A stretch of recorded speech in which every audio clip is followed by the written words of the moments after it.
భారతదేశ దుస్థితి. ఎత్తైన హిమాలయాలు, మూడు పక్కల సముద్రాలతో వెలసిల్లే భారతదేశం హిమాలయ పర్వతాలకు అవతల ఉన్న ప్రదేశం అంతా హిందుస్థాన్ గా పేరు పొందింది. ఎందరో సామ్రాట్లు, చక్రవర్తులు ఏలిన దేశమిది. శాతవాహనులు, చాణక్యులు, రాష్ట్రకూటులు, యాదవులు ఉత్తర దక్షిణ భారతదేశంలో పాలించారు. విహారాలను, దేవాలయాలను, శిల్ప కళను ప్రోత్సహించారు.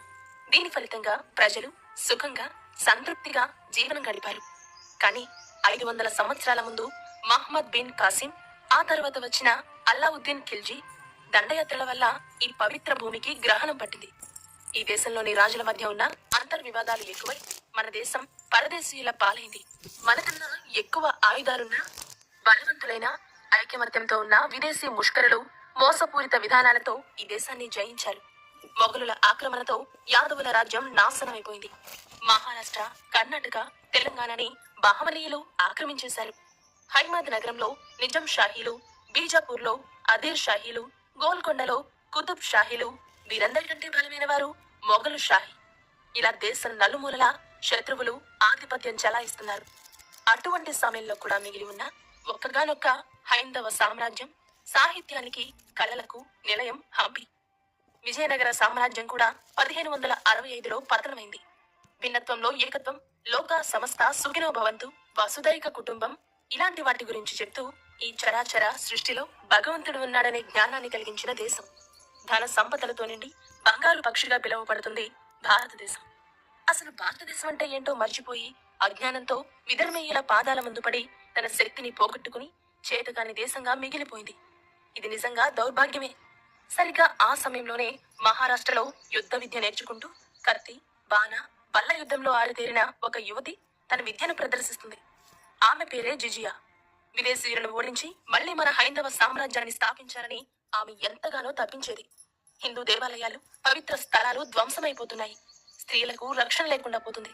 భర్త ఎదుటే భార్యలను బాధిస్తున్నారు. భార్యల ఎదుటే భర్తలను నరికేస్తున్నారు.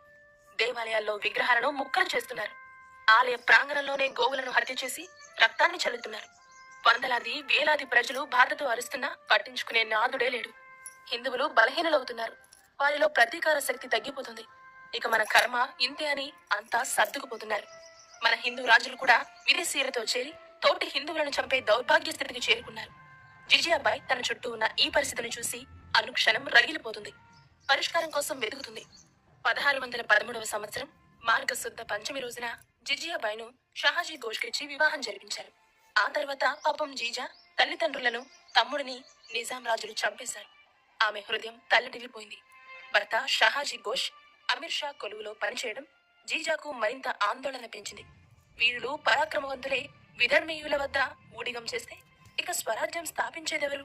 రకరకాల ప్రశ్నలు తన మనసుని ఆందోళనకు గురిచేస్తున్నాయి.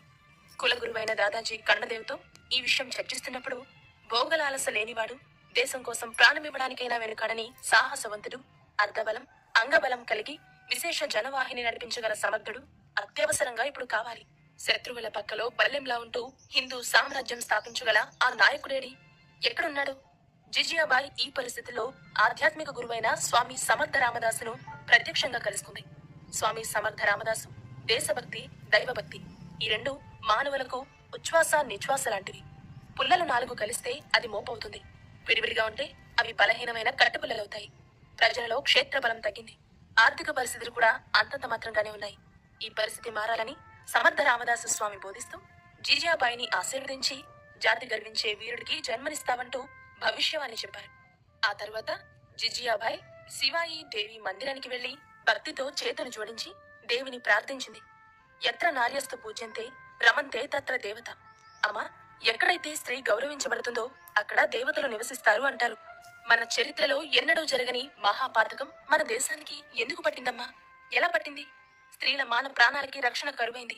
నా కళ్ళకి ఈ దేశమాత జుట్టు విరబోసుకుని శరీరమంతా గాయాలయ్యి ఏకదారగా ఏడుస్తున్నట్టు కనిపిస్తుందమ్మా. స్త్రీలు, గోవులు హింసించబడినప్పుడు భగవంతుడు అవతరిస్తారని అంటారు. కానీ ఇంకా భగవంతుని జాడా తెలియట్లేదు.